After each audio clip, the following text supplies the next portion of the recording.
reject those amendments in the committee of the whole, then now send them to the assembly for us to come and do a mediation, then consider those amendments again.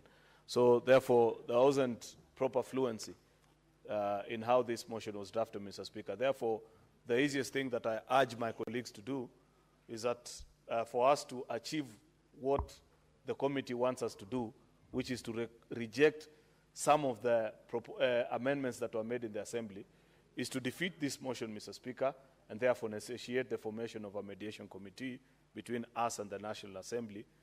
Then we can pass the mediated version of the bill, which will be agreed between the two houses. It's a very simple and straightforward matter, Mr. Speaker.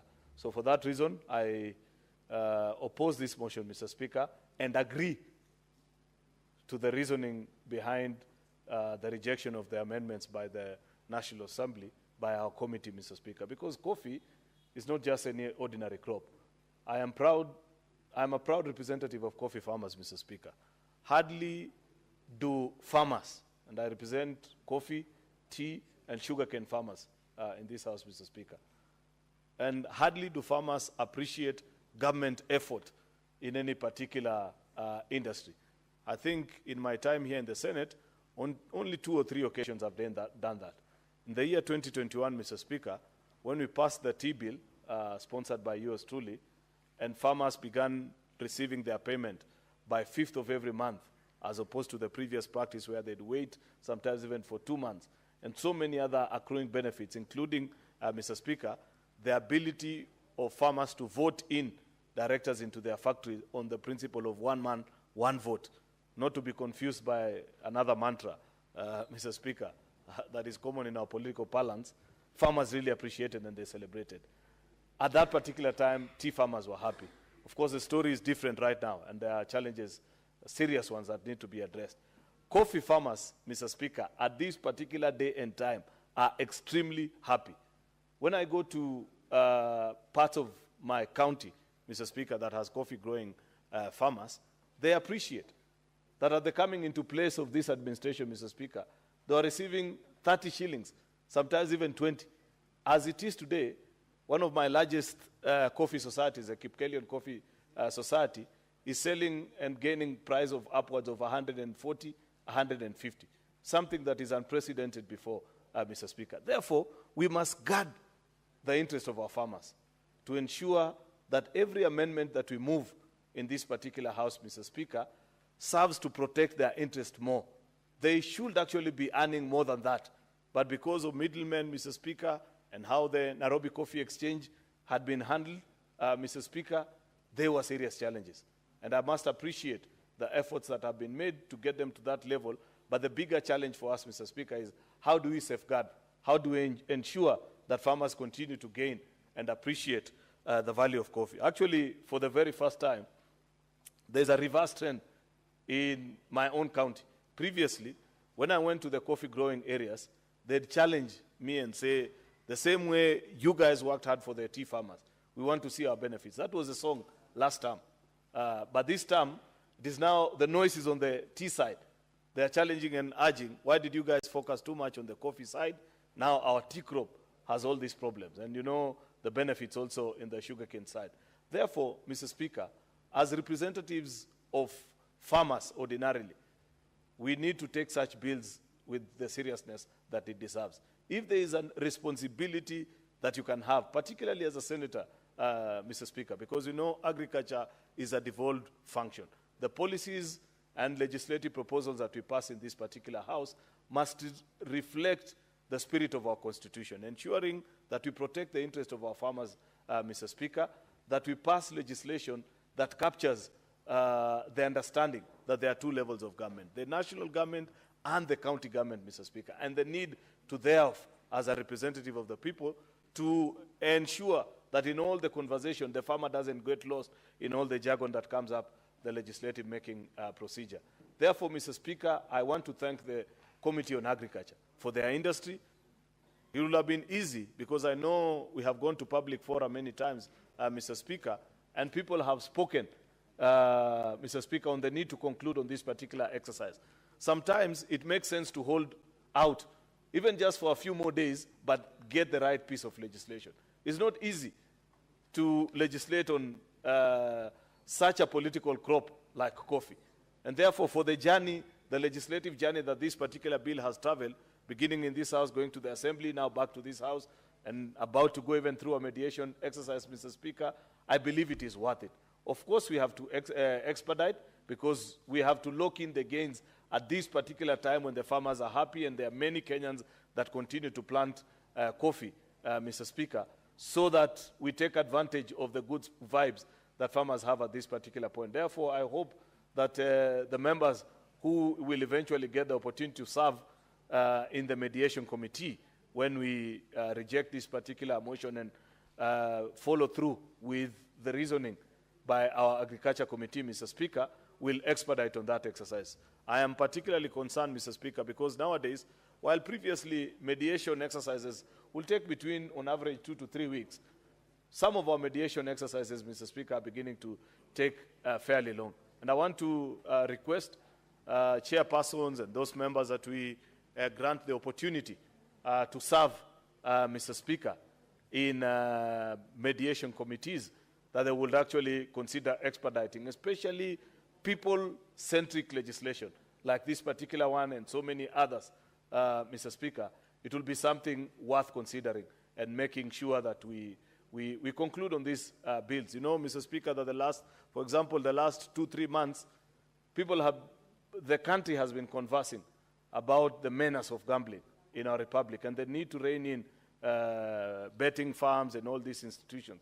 Yet, we have a mediation committee that has served, I think, almost 70 days now and counting, between us and the Assembly. A bill that began its life here, in the Assembly, came here. They disagreed with our amendments, Mr. Speaker, and now there's a mediation team that we formed, I think, in the month of March. We are now nearing June.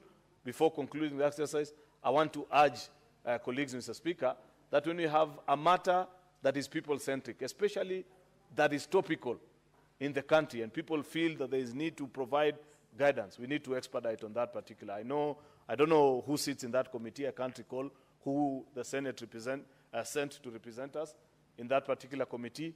My urging, Mr. Speaker, is that when we form this particular one, we will quickly expedite so that we can represent our farmers. Mr. Speaker, with those many remarks, I beg to oppose the motion for the reasons that I had explained earlier, and hope that we can conclude on this exercise quick enough so that we begin the mediation exercise as soon as our colleagues from the other house resume next week. I thank you, Mr. Speaker. Senator Olekim. Thank you, Mr. Speaker. Mr. Speaker, I rise to make some submissions on this report. Let me begin first by appreciating the work of the committee in as far as going through clause by clause of the amendments made by the National Assembly. Mr. Speaker, there are few amendments made by the National Assembly that I agree with, and there are some that I'd wish that the good Committee on Agriculture would have given us guidance on what to amend or the language to be used.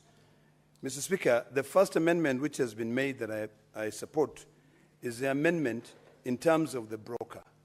When a person is called a broker, given that this commodity is being sold abroad, you have to go to a market and actually be able to broker the deal between the buyer and the seller.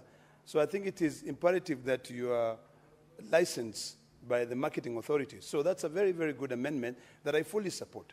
The amendment that I do not support entirely is the amendment on who the buyer is. I do not need to be licensed. Sometimes I think we just over-legislate. I do not need to be licensed to be able to go and buy coffee for me to be able to resell.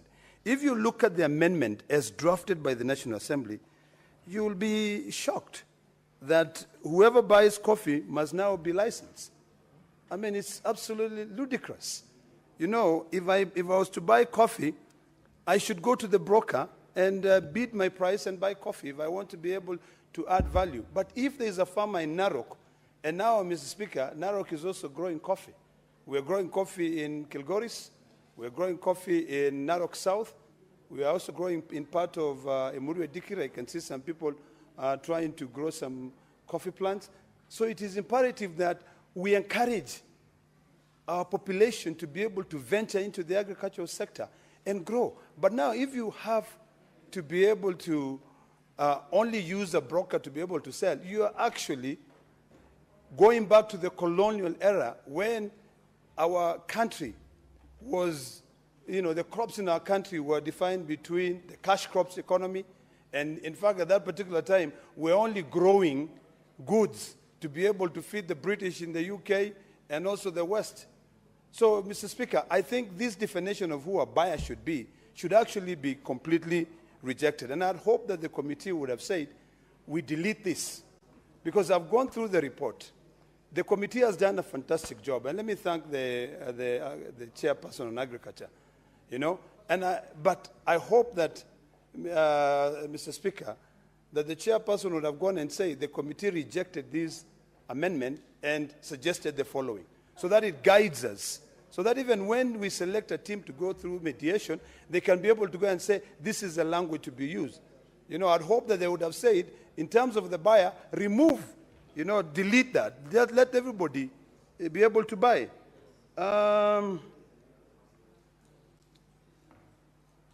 Now, the second part, which I also detest, is an issue where, for me to be able to grow, first of all, you're required that a farmer is defined, a buyer is defined. Even a grower to be defined. So before I grow coffee, I have to go and say, which plant can I grow here? I strongly believe that we should have that completely deleted. I noted that the committee had accepted that clause amendment, but I'm of the view that every Kenyan who has an interest, we are training students, Mr. Speaker. I'm currently recruiting 100 students of Narok County to be able to offer scholarships to them and train them in agribusiness. I don't want to be able to guide those students and tell them, you can only be able to plant these tree. So certain definition needs to be removed. So, Mr. Speaker, without wasting so much time, I wish to request my colleagues to go through these amendments one by one, so that when we go through the committee of the whole, sometimes by just rejecting it doesn't help. I think we should be able to figure out, and we can work with the Secretariat, on how we can also further amend those clauses. And then when now we go to the mediation, there is a version that will be coming from the Senate. But if we are just saying that we have rejected because of the following reason and not giving an alternative, that is what will lead to the committee or mediation committee taking more than the 70 days that the majority leader has alluded to. So, Mr. Speaker, I equally reject or oppose this bill, these amendments, and I root for liberalization of the coffee industry. Let everyone grow. In terms of marketing, I've seen that in terms of marketing, you also have to be licensed. If I travel today and I go to the States and I sit with Starbucks and they tell me that they want to buy coffee in Kenya, I cannot market coffee there as a Kenyan. I have to say, okay, let me look for a licensed marketer. This should be a willing buyer, willing seller. So let's liberalize this economy. Let's allow more people to grow coffee as they wish. Let's do away. We must now divorce ourselves from this colonial mentality of defining our agricultural sector as a cash crop and other crops. We are still following through. Sorry, Mr. Speaker. We need to stop it. We need to be able to say, now you go, if you can grow coffee in Narok, grow. If you can even add value and consume it locally, so be it. But if you can grow and now want to go and sell abroad, then it will make sense to go through the brokerage so that you earn more money. So, Mr. Speaker, without dealing more on this matter, I oppose these amendments, and I hope that, and I support the committee report fully, and I oppose the motion. I support the committee for having done their work, but I oppose the motion. Thank you, Mr. Speaker. Senator Mogeni.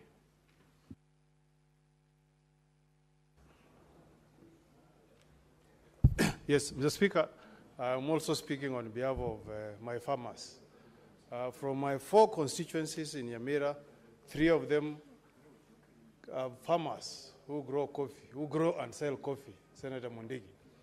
That is North Mogirango, West Mogirango, and Kitutu. And North Mogirango, Mr. Speaker, neighbors, my good friend, Senator Cheruiyot.